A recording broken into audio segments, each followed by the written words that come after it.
P.N. Malana garu. Now discussion on the short discussion. P.N. Malana garu.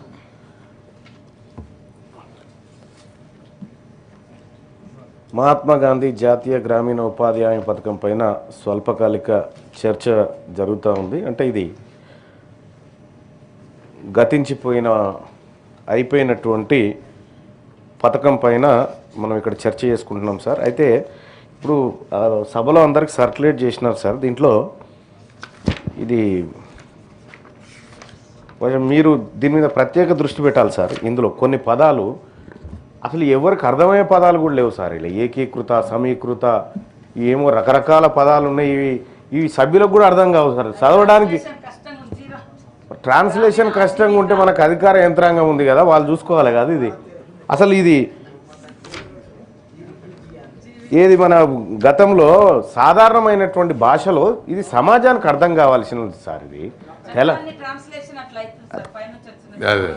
అంటే ఇక్కడ వికసిత గ్రామ పంచాయతీ ప్రణాళికల ద్వారా చేపట్టవలసిన సమీకృత పనులతో పాటు ఇవన్నీ పదాలు పాపం మా అక్కనే కాదు సార్, ఆ ప్లేస్లో నేనున్నా తడబడతాయి ఇవన్నీ. ఆ పరిస్థితి ఉంది. చదువుతాం, అక్షరాలు చదవకపోతే ఏం చేస్తాం కానీ. సో ఇంకా సులభంగా అర్థం కావాల్సినటువంటి అవసరం ఉంది సమాజానికి. ఇది ఈ కాపీ మొత్తం అర్థం కావాల్సినటువంటి అవసరం ఉంది. సరే, ఇక్కడ ఇవాళ మనం ఇక్కడ చర్చ పెట్టుకున్నాం సార్, స్వల్పకాలిక చర్చ. ఉపాధి హామీ పథకం అసలు దాని లక్ష్యం ఏంది, దాని ఉద్దేశం ఏంది, ఎందుకోసం ప్రవేశపెట్టినారు సార్? మన్మోహన్ సింగ్ గారు సార్ ప్రధానమంత్రిగా ఉన్నటువంటి సమయంలో ఇటువంటి గొప్ప చట్టాలు, గొప్ప ప్రజా ప్రయోజితమైనటువంటి ఎన్నో చేశారు సార్. అందులో రైట్ టు ఇన్ఫర్మేషన్ యాక్ట్ కావచ్చు, రైట్ టు ఎడ్యుకేషన్ యాక్ట్ కావచ్చు, ఇది ఈ ఉపాధి హామీ చట్టం ఏదైతే ఉందో సార్, ఫుడ్ సెక్యూరిటీ బిల్ ఏదైతే ఉందో సార్, ఇది 2005లో పెట్టినట్టున్నారు, 6 నుంచి అమలైనట్టుంది సార్. ఇది అప్పటి నుంచి ఇప్పటి వరకు సార్. ఒకప్పుడు ఎట్లా ఉండే అంటే సార్, గ్రామీణ ప్రాంత వాతావరణము వెలేస్తే నీకు పని నీకు పని ఏం చేసుకుంటావో చేసుకో అంటే పస్తులు పండాల్సిన రోజు నుంచి నువ్వు ఇయ్యకపోయినా సరే నేను కరువు పనికి పోయినా బతుకుతా అనేటువంటి ఒక మాట ప్రజల్లో వినిపించే సార్. కనీసం కరువు పని చేసుకొని బతుకుతాను, కరువు పని అంటారు సార్ ఇప్పటికి కూడా. ఇది మనం పెద్ద పెద్దగా పేర్లు ఉన్నాయి కానీ ఊర్లో పండి ఇప్పుడు ఏడికి పోతున్నా అంటే కరువు పనికి పోతున్నా అంటారు. అలాంటి కరువు పనికి పోతే ఒక ధైర్యం సార్, ఏమీ లేని వాళ్ళకి నా కోసం ఒకటి ఉన్నది అనేటువంటి ఒక ధైర్యం అప్పుడున్నటువంటి యూపీఏ గవర్నమెంటు, అప్పుడున్నటువంటి ప్రధానమంత్రి మన్మోహన్ సింగ్ గారు ఆ ప్రభుత్వం తీసుకొచ్చినటువంటి గొప్ప చట్టం సార్. ఆ ప్రభుత్వం నిజంగా ఈ దేశంలో ఉన్నటువంటి పేదవాళ్ళ కడుపులోకి తొంగి చూసి చట్టాన్ని తెచ్చింది సార్. ఎస్ సార్, అంతవరకు కరెక్ట్, బాగుంది. ఆ తర్వాత యూపీఏ గవర్నమెంట్ అప్ టు 2014 వరకు, ఆ తర్వాత వచ్చినటువంటి నరేంద్ర మోడీ గారి ప్రభుత్వం, ఎన్డీఏ ప్రభుత్వం మొన్నటి వరకు ఏ ఇబ్బంది లేకుండా చట్టాన్ని యథాతథంగా కొనసాగించింది సార్. కొనసాగించినటువంటి సందర్భంలో ఏమీ ఇబ్బంది లేదు సార్. కానీ కొన్ని మార్పులు చేస్తూ వాళ్ళు రామ్జీ పేరు మీద కొన్ని తీసుకొని వచ్చినారు సార్. పేరు మార్చుకుంటే కూడా ఇబ్బంది లేకుండే సార్, ఎందుకంటే నరేంద్ర మోడీ గారు ఇప్పటికే ఎన్నో పేర్లు మార్చిరు, ఎన్నో పథకాల పేర్లు మార్చిరు. ఇందిరా ఆవాస్ యోజన పథకాన్ని తీసుకుపోయి ప్రధానమంత్రి ఆవాస్ యోజన పథకంగా మార్చిరు. రాజీవ్ గాంధీ గ్రామీణ విద్యుత్ కారణ యోజన తీసుకుపోయి దీన్ దయాళ్ ఉపాధ్యాయని ఆ పేర్లని ఇట్లా దాదాపు ఒక 28-30 పేర్లు మార్చారు సార్. ఈ పేరు మార్చినా కూడా 30 పేర్లు మార్చారు సార్ మొత్తం. ఈ పేర్లు మార్చినా కూడా మాకేం ఇబ్బంది లేకుండే సార్, మా వర్గాలకేం ఇబ్బంది లేకుండే. ఎందుకంటే పేరు ఏదున్నా సరే సార్, పథకం ద్వారా మా తలరాత మారాలనుకున్నాం కానీ పేర్లు మారిస్తున్నంత మాత్రాన మా తలరాత మారుతుందని కేంద్ర ప్రభుత్వం అనుకోవడము, తద్వారా మాకేదో ఇప్పుడు మహాత్మా గాంధీ గారి పేరు తీసేసి నరేంద్ర మోడీ గారి పేరు పెట్టుకున్నా మాకు వచ్చేదేం లేదు సార్ దీంట్లో. కానీ పథకంలో జరిగినటువంటి మార్పులు ప్రమాదకరంగా ఉన్నాయి. ఈ పథకంలో జరిగినటువంటి మార్పులు సార్, 60-40 రేషియో అనేది ఈ దేశంలో అన్ని రాష్ట్రాలకు కాదు సార్, మళ్ళా అన్ని రాష్ట్రాలకు కాదు, ఈశాన్య రాష్ట్రాలకు ఒక విధానం, యూనియన్ టెరిటరీస్ ఏవైతే ఉన్నాయో చండీగఢ్ కానీ లక్షద్వీప్ కానీ ఆ తర్వాత ఇవన్నిటి కూడా ఈ కేంద్రపాలిత ప్రాంతాలు ఏవైతే 100% పెడతా ఉన్నది, అక్కడ 100%. ఇక ఈశాన్య ప్రాంతాల్లో ఉన్నటువంటి రాష్ట్రాలు ఏవైతే ఉన్నాయో సార్ అక్కడ 90-10 రేషియోలో పెడతా ఉంది.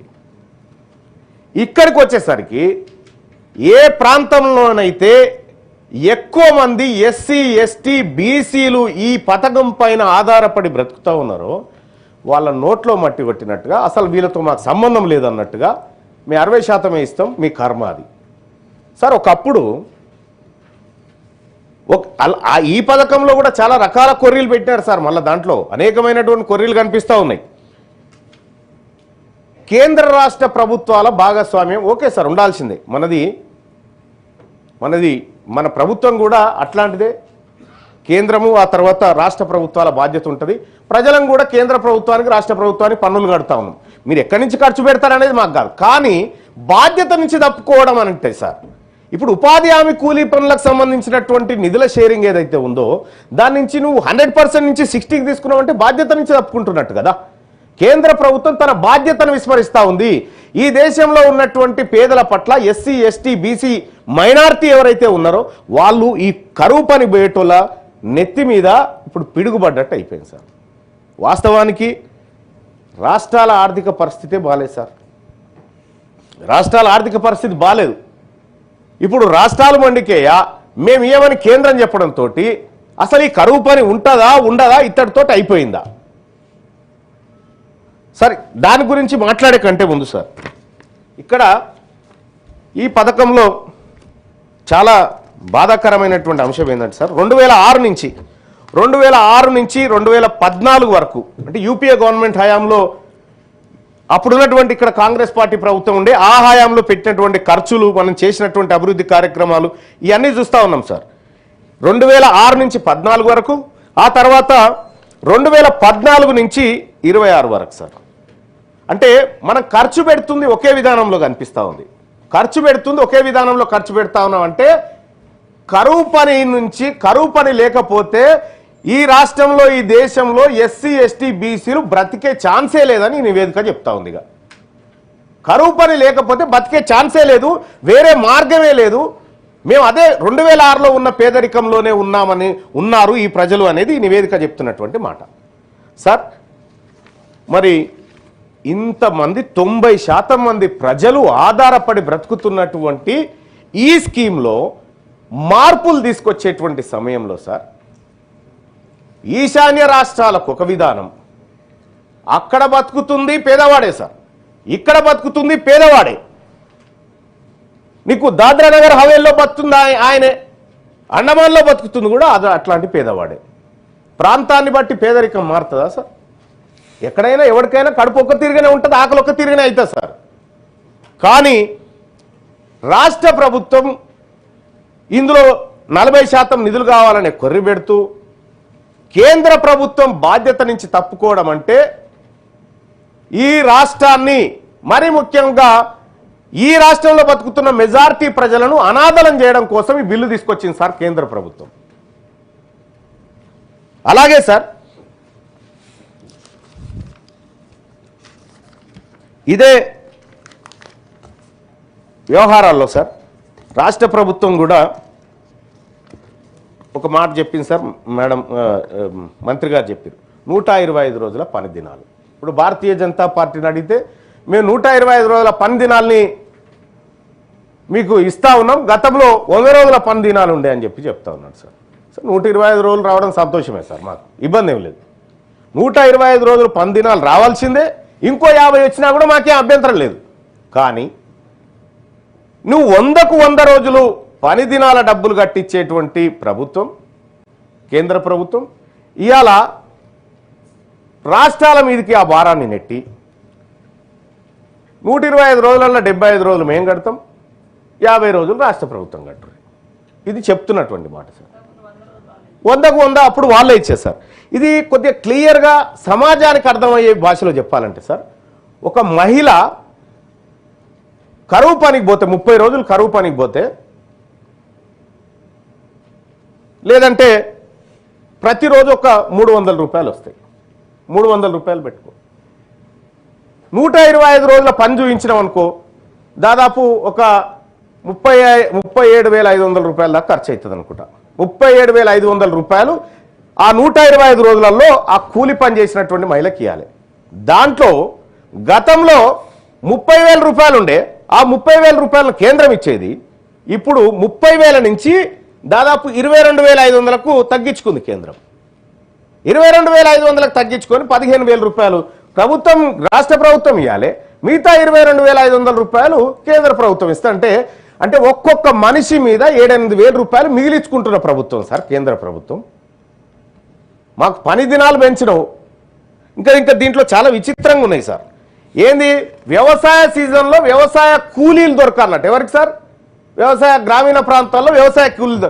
సార్ తమరు కూడా వ్యవసాయదారులు సార్, మీ బాయికాడ్ ఏంటన్నా ఇప్పుడు కలుపు తీసేటోళ్ళు కానీ, నాటేసేటోళ్ళు కానీ, లేకపోతే వరికోత కోసేటోళ్ళు కానీ ఉన్నారు సార్. మొత్తం యంత్రంతోటే కదా పని అంతా యంత్రాలతోనే జరుగుతూ ఉంది. ఇప్పుడు నాటేసే యంత్రాలు వచ్చినాయి, కోత కోసే మిషన్లు వచ్చినాయి, ఆన్నే ఏది బాయికాడికే వచ్చి చేస్తూ ఉన్నాయి, కలుపు జల్లేటి అవే ఉన్నాయి.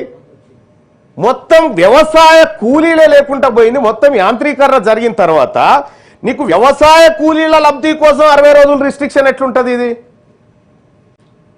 అంటే క్రమంగా కేంద్ర ప్రభుత్వం ఈ పథకాన్ని నిర్వీర్యం చేయాలనేటువంటి ప్రణాళికలో ఉంది. ఈ పథకాన్ని ప్రజలకు, మరీ ముఖ్యంగా గ్రామీణ ప్రాంత ప్రజలకు దూరం చేయాలనేటువంటి ఆలోచనతో ఉన్నట్టుగా అనిపిస్తా ఉంది సార్. ఇక్కడ సార్ మరి కేంద్ర ప్రభుత్వం బాధ్యతనేనా? రాష్ట్ర ప్రభుత్వం మంత్రి గారు కూడా ఇక్కడే ఉన్నారు. మనము మొన్నటి వరకు సార్ 2024 వరకు తెలంగాణ రాష్ట్రంలో 32 జిల్లాల్లో జాతీయ గ్రామీణ ఉపాధి హామీ పథకం నడిచింది. 32 జిల్లాల్లో. మరి ఇప్పుడు 31 జిల్లాలకి ఎందుకు వచ్చింది? ఇంకో జిల్లా ఎటు పోయింది? ఇంకో జిల్లాను అర్బనైజ్ చేసిరు మీరంతా. ఇంకో జిల్లాను గ్రామాలను తీసుకుపోయి మున్సిపాలిటీలు చేస్తే ఆ మున్సిపాలిటీల ప్రాంతంలో గ్రామీణ ఉపాధి హామీ పథకం వర్తించదు. సో ఇట్లా కేంద్ర ప్రభుత్వం బాధ్యతనే అంటలేము, రాష్ట్ర ప్రభుత్వం కూడా కొంత బాధ్యత వహించాల్సినటువంటి అవసరం ఉంది. ఈ పథకంలో ఉన్నటువంటి లోటుపాట్ల మీద కేంద్ర ప్రభుత్వం మీద ఒత్తిడి తేవాల్సినటువంటి అవసరం ఉంది. పథకం పేరు ఏదనేది మాకు అభ్యంతరం లేదు సార్. పథకాల పేర్లు మారితే కాదు సార్, మా తలరాత మారితే మాకేమో ఆనందం. ఇక్కడ ఈ పథకం ద్వారా రాష్ట్ర ప్రభుత్వాల మీదకి భారం వేసి మాది మేము ఇచ్చేసినాం షేరు, ఇవ్వకపోతే మిగతాదంతా వాళ్ళ బాధ్యత అనేటువంటి పరిస్థితి సార్. సార్ కేంద్ర ప్రభుత్వాన్ని ఎన్ని పొరపాట్లు ఉన్నాయి ఇంప్లిమెంటేషన్ దగ్గర, రాష్ట్ర ప్రభుత్వానికి కూడా అన్నీ ఉన్నాయి సార్ ఇక్కడ. కాబట్టి ఈ తెలంగాణ రాష్ట్రంలో 100% మంది ప్రజల జీవనాధారంగా ఉన్నటువంటి ఈ పని ఏదైతే కరువు పని ఉందో దీన్ని పాత పద్ధతిలో కొనసాగించే విధంగా, లేదు అంటే ఈశాన్య రాష్ట్రాలకు వర్తిస్తున్నటువంటి విధానంలో మనకన్నా వర్తించే విధంగా తెలంగాణ రాష్ట్రంలో ఉన్నటువంటి అన్ని పక్షాలు కృషి చేయాలి. భారతీయ జనతా పార్టీకి ఎక్కువ బాధ్యత ఉంది. ఈ జాతీయ ఉపాధి హామీ పథకం ద్వారా సో కొత్తగా ఏడన్నా ప్రభుత్వాలు వస్తే దేశం ముందుకు పోతున్నటువంటి క్రమంలో రూపాయి అంటే ఇంకొక రూపాయి యాడ్ చేసి పేదలకు సాయం చేయాలి, కానీ పేదోళ్ళ తలలో ఉన్నటువంటిది గుంజుకపోయేటువంటి పథకం లెక్కనే కొత్త ప్రభుత్వం ఏది కొత్త స్కీమ్ లాగా కనిపిస్తూ ఉంది సార్. ఇక ఈ గ్రామీణ ఉపాధి హామీ పథకానికి సంబంధించి సార్ ఇవాళ జాబ్ కార్డుల విషయంలో సార్ చాలామంది మహిళలు 60% మంది మహిళలకు ఇందులో కూలీనాలు దొరుకుతుంది అన్నట్టుగా చెప్తా ఉన్నారు సార్. మరి 60% మంది మహిళలు ఈ కరువు పని మీద ఆధారపడాల్సిన పరిస్థితులు ఎందుకు వచ్చినాయి? ఈ రాష్ట్ర ప్రభుత్వం మహిళల కోసం ప్రత్యేక పథకాలు తీసుకొస్తామని చెప్పింది కదా. కాబట్టి మహిళల విషయంలో ఈ రాష్ట్ర ప్రభుత్వం చెప్పిన హామీలు నెరవేరిస్తే కొంత ఈ కరువు పని బారి నుంచి బయటపడతారు సార్. ఇంకెందుకంటే ఇన్ని సంవత్సరాలు వచ్చినా కూడా కరువు పని ద్వారా ఇక నేను బాగుపడ్డా అంటూ కరువు పని ఏంటంటే ఇక ఫైనల్ సార్. కరువు పని ఏంటంటే ఇక నాకేం లేకపోతే అదే అన్నట్టు, ఏమీ లేకపోతే అది. అందుకోసమే రాష్ట్ర ప్రభుత్వం కూడా కేంద్ర ప్రభుత్వం తన బాధ్యత నుంచి తప్పుకుంటున్నప్పుడు ఈ వర్గాలను కాపాడడానికి, ఎస్సీ ఎస్టీ బీసీ వర్గాలను కాపాడడానికి మీరు కొత్త పథకం తీసుకొస్తారా ఇంకేం తీసుకొస్తారా, కానీ ఈ వర్గాలకు అన్యాయం జరిగితే ఈ వర్గాల పట్ల బాధ్యతారహితంగా ఉంటే ఇది మాకు ఇబ్బంది జరుగుతుంది. 90% మంది ప్రజలు ఎవరైతే దీనికోసం ఈ చట్టం ద్వారా జీవనోపాధి పొందుతా ఉన్నారో వాళ్ళని ఇటు రాష్ట్రం కానీ అటు కేంద్రం కానీ ఆగం చేయొద్దు, నడి చెరలో వదిలిపెట్టొద్దని చెప్పి చెప్తా ఉన్నాం సార్. కేంద్ర ప్రభుత్వం తీసుకొచ్చినటువంటి ఈ బిల్లు ఏదైతే ఉందో సార్, ఈ బిల్లును కొత్త చట్టం ఏదైతే ఉందో సార్ దాన్ని పూర్తిగా వ్యతిరేకిస్తూనే 2 విషయాలు చెప్తాను సార్. ఇక్కడ కేంద్ర ప్రభుత్వం తగ్గించుకుంటున్నటువంటి ఖర్చుల కంటే ముందు సార్ ఇది రైట్ సార్, గతంలో మేము పని కోరితే పని ఇవ్వాలి సార్.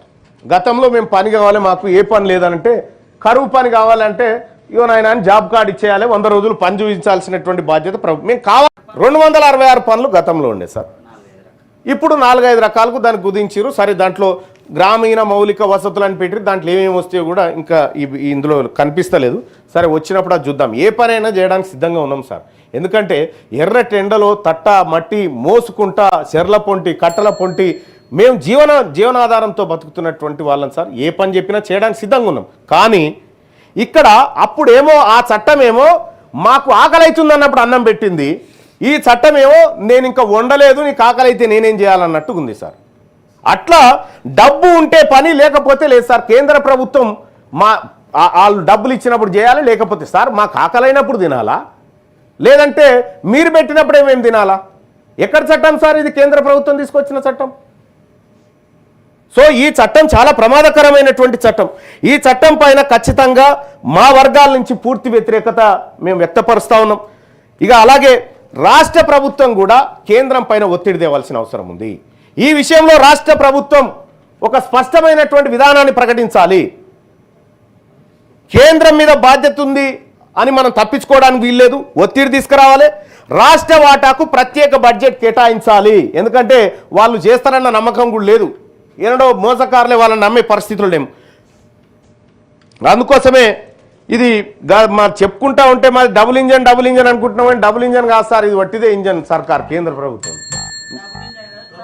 ట్రబుల్ ఇంజన్ సర్కార్ లెక్క మారిపోయింది సార్ మా వర్గాల పక్షాన. సో కాబట్టి మేము డిమాండ్ చేస్తుంది ఒకటే సార్, ఈ సభా సభ్యుడిగా ఎస్సీ ఎస్టీ బీసీ మైనారిటీ అందరు పేద వర్గాలకు సంబంధించినటువంటి మనిషిగా ఈ కూలీ వేతనంపై 100% కేంద్రం భరించాలి సార్ ఈ వేతనాలన్నింటినీ. దీన్ని మేము డిమాండ్ చేస్తా ఉన్నాం. అలాగే ఎస్సీ ఎస్టీ అధిక జనాభా ఉన్న రాష్ట్రాలకు 100% ఇవ్వాల్సిందే. రాష్ట్రాలు పనులు కట్ చేయకుండా ప్రత్యేక నిధులు, ఎందుకంటే కేంద్రం ఇస్తేనే ఇక్కడ పనులు, లేకపోతే లేదు. మళ్ళా దయచేసి రాష్ట్రాలు కూడా ఇవి కట్ చేయకుండా దాన్ని సజావుగా పాత విధానంలో కొనసాగించాలని కోరుకుంటా ఉన్నాం సార్. ఇక గ్రామ సభలకు పని నిర్ణయించే హక్కు పూర్తిగా ఇస్తేనే బాగుంటుంది అనేది మా ఉద్దేశం సార్. ఇక అయితే పేరు మార్పుతోటి ఇప్పుడు దాదాపుగా 30 పేర్లు మార్చినట్టున్నారు. ఈ 30కి 30 సార్, ఇందులో వచ్చిన పెద్ద తేడాలేమి లేవు, ప్రజల జీవితాలేం మారలేదు. రకరకాలుగా సార్ మొత్తం కిసాన్ క్రెడిట్ కార్డ్ అని చెప్పి పిఎం కిసాన్ ఇక రకరకాలుగా మార్చుకున్నారు సార్. ఇది కూడా మార్చుకోండి, నరేంద్ర మోడీ గారు పేరు పెట్టుకోండి సార్, మాకే అభ్యంతరం ఏం కాదు. మా పథకాన్ని పేర్ల మాటున సమాధి చేయాలని చూస్తే, మా ఆశలను మా జీవితాలను ఈ కొత్త స్కీమ్ల ద్వారా కొత్త యాక్ట్ల ద్వారా సమాజ్ చేయాలని చూస్తే ఈ సమాజం చూస్తూ ఊరుకోస్తారు. ఖచ్చితంగా రాష్ట్ర ప్రభుత్వం మీరు బలమైన ఒత్తిడి తీసుకురావాలి. అవసరమైతే అఖిల పక్షాన్ని ఢిల్లీకి తీసుకుపోయినా సరే, ఈ పార్లమెంట్లో జరుగుతున్నటువంటి ఇప్పుడు సెషన్ జరుగుతూ ఉన్నాయి, అక్కడ ఈ అంశం పైన తెలంగాణ రాష్ట్ర శాసన మండలి చెప్పినటువంటి మాటలు ఈ తీర్మానాన్ని అక్కడ చెప్పాలి. ఈ మేము వ్యతిరేకిస్తున్నాం అనేటువంటి మాటను అక్కడ మీరు బలంగా వాదించమని. ఓకే, సెషన్ కూడా క్లోజ్ అయిందా? బిల్లు కూడా పాస్ అయిపోయిందా? అయిపోయా. కాబట్టి సార్ ఒకప్పుడు వ్యవసాయ చట్టాలను 3 చట్టాలను తీసుకొస్తే కూడా మళ్ళీ వాపస్ తీసుకున్న చరిత్ర ఉంది సార్. ఈ దేశంలో వ్యవసాయ చట్టాలను తీసుకొస్తే రోడ్డు మీదకి ప్రజలు ఎక్కితే చట్టాలను వాపస్ తీసుకున్నారు సార్. ఈ దేశంలో ఉన్నటువంటి 150 కోట్ల మంది ప్రజలలో దాదాపుగా 130 కోట్ల మంది ప్రజల స్కీమ్ సార్ ఇది. ఖచ్చితంగా ఆ ప్రజలందరూ దీన్ని వ్యతిరేకిస్తారు. ఇది వాపస్ తీసుకోవాల్సిందే అని చెప్పి డిమాండ్ చేస్తా ఉన్నాం sir. Thank you. Okay, AVN Reddy గారు.